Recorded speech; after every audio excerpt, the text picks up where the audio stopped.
combien de fois. Dans le lagon de Haut, plusieurs zones toxiques sont recensées et chaque année, une quinzaine de cas d'intoxication à la ciguatera sont déclarés.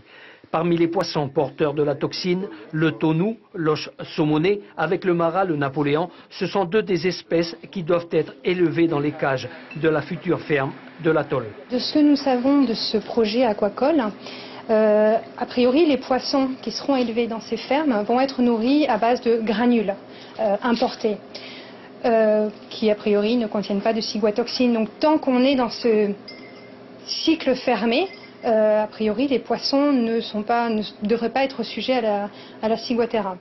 À la direction des ressources marines, on se dit plus attentif aux éventuels impacts sur le milieu qu'au risque de développement de la ciguatera par les poissons d'élevage.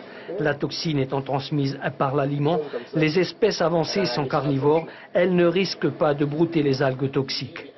Il y aurait eu des problèmes si c'était des poissons herbivores, parce que les poissons herbivores brouteraient sur les cages. Et des études ont déjà été menées donc à Hawaï et ont montré sur des espèces omnivores et carnivores qu'il y avait, même dans des zones ciguatériques, il n'y avait pas de problème de ciguatera sur les poissons d'aquaculture.